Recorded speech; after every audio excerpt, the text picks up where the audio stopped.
வணக்கம் மக்களே, welcome to universe voice Tamil. இன்று நாம் காண இருப்பது பரமார்த்த குருவும் அவரது சீடர்களும் பற்றிய கதையைத்தான் பார்க்க போகின்றோம். சென்ற பகுதியில் ஆற்றை கடந்து வந்த குருவும் சீடர்களின் நிலையும் நாம் பார்த்தோம் அல்லவா? இந்த பகுதியில் கதையை தொடர்வோம். கடல் கடந்து போவது போன்று ஆறு கடந்து சென்ற அவர்கள் முதுகில் அடிபட்டாலும் நினைத்ததை சாதித்து கொண்டு மடத்திற்கு திரும்பி வந்த அவர்கள் மிகவும் சோர்வுடன் காணப்பட்டார்கள். அவர்களுடைய சோர்வை கண்ட மடத்தின் வேலைக்கார கிழவி அவர்களிடம், நீங்கள் அனைவரும் இவ்வளவு சோர்ந்து போய் வந்திருக்கின்றீர்களே, காரணம் என்ன? சாதாரணமாக நீங்கள் வெளியே செல்லும் போதும் வரும்போதும் ஆரவாரமாக அல்லவா இருக்கும். குருவே வாழ்க, குருவே வாழ்க என்று முழக்கம் விண்ணை முட்டுமே. இன்று உங்களுக்கு என்ன ஆயிற்று? ஏன் இவ்விதம் சோகமுடன் காணப்படுகின்றீர்கள் என்று கேட்கவும், அதை ஏன் கேட்கிறே? நாங்கள் ஆற்றை கடந்தபோதே எங்களை துன்பம் பிடித்து கொண்டது. எங்களில் ஒருவரை அந்த பொல்லாத ஆறு விழுங்கிவிட்டது என்று கூறி அதோடு நிறுத்தாமல் மந்திரவாதியிடம் அடிபட்ட கதையையும் கூறிவிடவும் கிழவி சிரித்தாள். உங்களுக்கு என்ன தெரியவில்லையே ஐயா, அதனால்தான் எவனோ ஒரு வழிப்போக்கன் மந்திரவாதி என்று சொல்லி 10 பணத்தையும் பிடுங்கிக் கொண்டு உங்களையும் அடித்து துன்புறுத்தியுள்ளான் என்று எடுத்து கூறினாள் கிழவி. உங்களுக்கு என்ன தெரியாததால் தான் இந்த கோளாறு நேர்ந்திருக்கின்றது என்று கூறி முடித்தாள். எங்களுக்கா என்ன தெரியாது? ஒரு சீடனை ஆறு விழுகிவிட்டது என்றால் நீ அதை நம்ப மறுக்கின்றாயே என்றார் குருநாதர் கொஞ்சம் கோபமுடன். ஆறும் விழுங்கவில்லை, குளமும் விழுங்கவில்லை, நீங்கள்தான் சரியான ஏமாளி என்று சொல்லிவிட்டு, எண்ணும்போது எண்ணுபவன் தன்னை விட்டுவிட்டு கொண்டு எண்ணினால் இப்படித்தான் முடிவு இருக்கும். எல்லா சீடர்களும் இருந்தார்கள், ஆனாலும் ஒரு நபர் குறைகின்றார் என்றால் இப்படித்தான் இருந்திருக்கும் என்றாள் கிழவி. அதன் பிறகு குருநாதர் எண்ணி பார்த்தார். கிழவி சொன்னது உண்மைதான் என்பதை உணர்ந்து கொண்டார். சீடர்களும் உண்மைதான் என்றும், யாரோ ஒரு வழிப்போக்கன் பணத்தையும் அபகரித்து கொண்டு முதுகு வலிக்கும்படி நம் எல்லோரையும் அடித்து விட்டான் என்றும் குறைப்பட்டு கொண்டார்கள். இது உங்களுக்கு மறக்க முடியாத பாடம். இனிமேலாவது கவனத்துடன் வாழ வேண்டும் என்று எண்ணித்தான் வாத்தியார் பிரம்பால் அடிப்பது போன்று அவனும் அடித்திருக்கின்றான் என்றாள் கிழவி. பொங்கி வருகின்ற சிரிப்பை அடக்கிக் கொண்டாள். அனைவரும் உண்மைதான் என்பதை ஒத்துக்கொண்டார்கள். இவ்வளவு மடையர்களாக இருந்து பணத்தையும் இழந்து விட்டோமே என்று எண்ணி வருந்தினார்கள். ஒவ்வொரு முறையும் ஏமாறும் போதும் இனி கவனமாக இருக்க வேண்டும் என்று குருவும் சீடர்களும் எண்ணிக்கொள்வார்கள். ஆனால் காரியம் நடக்கும்போது கோட்டை விட்டு விடுவார்கள் அந்த பரமார்த்த குருவும் அவரது சீடர்களும். ஆனால் பொதுவாக இது அறிவற்றவர்களின் செயல்கள்தானே. அன்றும் சீடர்களுக்கும் குருவுக்கும் தாங்கள் ஏமாந்ததும் பிரம்படிப்பட்டதும் சொல்ல முடியாத வருத்தத்தையே அளித்தது. இனிமேல் கவனமாக இருக்க வேண்டும் என்று முடிவு செய்தவர்களாய் படுக்கச் சென்றார்கள். அவர்கள் யாருக்குமே தூக்கம் வரவில்லை. சீடர்கள் யாருமே தாங்கள் அடிபட்டதை பற்றி எண்ணவே இல்லை. வயதான காலத்தில் தங்கள் குருநாதரை நடத்தி கூட்டிக் கொண்டு செல்ல வேண்டிய நிலைமை ஏற்பட்டதே, அதனால் தானே ஆறுகள் கடக்க நேரிட்டது என்று எண்ணியே வருந்தினார்கள். குருநாதரும் தூங்கவில்லை என்பதை உணர்ந்த சீடர்கள் அவரிடம் பேச ஆரம்பித்தார்கள். குருவே, எப்படியும் நாம் விரைவில் ஒரு குதிரை வாங்கியாக வேண்டும். குதிரை ஒன்று இருந்தால் இலகுவாக ஒவ்வொரு ஊருக்கும் நாம் சென்று வரலாம். நாம் ஆற்றின் கரையில் நின்று கொண்டிருந்த போது ஒருவன் குதிரையில் எவ்வளவு வேகமாக வந்து ஆற்றையும் கடந்து போனான் என்பதை நாம் எல்லாம் பார்த்தோம் அல்லவா? அதை போலவே குருவே, நீங்களும் செல்ல வேண்டும் என்று நாங்கள் விரும்புகின்றோம் என்றான் மட்டி.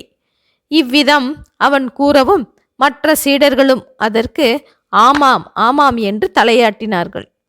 இவ்விதமாக சீடர்கள் குருவுக்காக குதிரையை வாங்கி கொடுக்க வேண்டும் என்று கூறிக்கொண்டிருந்த போது அவர் அதை பற்றி எதையும் கூறாமல் இருந்ததை பார்த்த சீடர்கள், நமது குருநாதர் எளிய வாழ்க்கையை விரும்புவதால் குதிரை வாங்க வேண்டாம் என்று எண்ணுகிறாரோ என்னவோ தெரியவில்லையே என்று தங்களுக்குள் பேசிக்கொண்டார்கள். ஒருவேளை அதுவும் உண்மையாக இருக்கலாம். எப்போதும் நடந்து செல்வதையே விரும்புபவர் அவர். எனவே குதிரை வேண்டாம் என்று எண்ணினாலும் எண்ணுவார் என்று அவர்களுக்குள் பேசியவாறு களைத்து போய் அப்படியே படுத்து தூங்கிவிட்டார்கள். மறுநாள் காலையில் குருவை எல்லா சீடர்களும் சந்தித்து எப்படியும் குதிரை ஒன்று வாங்கித்தான் தீர வேண்டும் என்று வற்புறுத்தினார்கள். குருவே, குதிரை இருந்தால்தான் நீங்கள் அடிக்கடி பல ஊர்களுக்கு சென்று உங்கள் அறிவுரைகளை கூறி வரலாம். உங்களுக்கு நல்ல விளம்பரம் கிடைக்கும். நீங்கள் என்னதான் விடிய விடிய நல்ல கருத்துக்களை கூறி வந்தாலும் கூட சரியான விளம்பரம் இல்லாவிட்டால் பயனில்லை என்றார்கள். தன் மீது சீடர்கள் இவ்வளவு மரியாதை வைத்திருப்பதை எண்ணே குரு மனம் மகிழ்ந்தார்.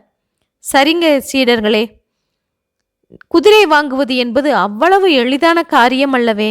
பணம் வேண்டாமா என்று கேட்கவும், நாங்கள் எப்படியும் ஊர் ஊராகச் சென்று நமது மடத்தின் பெயரை சொல்லி காணிக்கையாக பெற்று வருகின்றோம் என்றார்கள். உங்கள் நல்ல உள்ளத்திற்காக நான் மகிழ்கின்றேன். கூடுமானவரை குறைந்த விலையிலேயே வாங்குவதற்கு பாருங்கள் என்றார் குரு. தமது சீடர்கள் விரும்புவது போன்று குதிரை வாங்கினால் ஒவ்வொரு இடத்திற்கும் நடந்து சென்று துன்பப்பட வேண்டாம் என்று அந்த குருநாதர் எண்ணினார் போலும். அந்த இனிய கற்பனையில் அவ்விதமே கண்ணயர்ந்து தூங்கிவிட்டார். அடுத்து பரமார்த்த குருவுக்கு உண்மையான சீடர்கள் 5 பேர்கள் கிடைத்த பின்னர் அவருடைய புகழ் மென்மேலும் வளரத் தொடங்கியது. மடத்திற்கு பசுக்கள் வாங்கப்பட்டன. மக்களிடமிருந்து காணிக்கையும் சுமாராக கிடைத்து வந்தது. இடையிடையே பக்கத்து ஊர்களுக்கு சென்று பணம் படைத்தவர்களை சீடர்களுடன் சென்று பார்த்து வருவார். அவர்கள் தரும் காணிக்கை மடத்தின் வளர்ச்சிக்கு பெரிதும் உதவியது. ஒரு நாள் மடத்தை சார்ந்த பசு ஒன்று காணாமல் போய்விட்டது. ஆகவே சீடர்கள் அனைவரும் ஆளுக்கு ஒரு பக்கமாக சென்று பசுவை தேடும் முயற்சியில் ஈடுபட்டார்கள். ஆனால் பசுவோ கிடைக்கவில்லை. மூடன் எப்படியும் பசுவுடன் தான் மடத்திற்கு செல்ல வேண்டும் என்று எண்ணியவனாக தீவிரமாக தேடுதலில் ஈடுபட்டான். ஆனாலும் மாடு கிடைக்கவில்லை. இவ்விதமாக தொடர்ந்து 2-3 தினங்கள் தேடிவிட்டு 3ஆம் நாள் மலைப்பகுதிக்கு சென்றிருக்குமோ என்ற சந்தேகத்துடன் அங்கே சென்றான். போகும் வழியில் மலையடிவாரத்திலுள்ள ஒரு ஊரில் நிறைய அளவில் பூசணிக்காய்கள் செடிகளில் காய்த்து கிடந்தன. அந்த செடிகளின் பக்கத்தில் கழுதைகள் சில மேய்ந்து கொண்டிருந்தன. மூடன் அந்த கழுதைகளை எல்லாம் மட்டக்குதிரைகள் என்று எண்ணிவிட்டான். பக்கத்திலுள்ள பூசணிக்காய்களை குதிரை முட்டைகள் என்றும் எண்ணிவிட்டான். இவ்விதமாக எண்ணிக்கொண்டவன் பூசணிக்காய்கள் காய்த்த தோட்டத்திற்கு சென்று அந்த தோட்டக்காரனிடம் கழுதையை காட்டி, இது போன்ற ஒரு மட்டக்குதிரை விலைக்கு வேண்டும் என்றும், அதோடு பூசணிக்காய்களை காட்டி நல்ல பெரிய குதிரை முட்டையாக ஒன்று வேண்டும் என்றும் கூறினான். இவன் பெரிய ஆணை மடையனாக இருப்பான் போல் தெரிகின்றதே.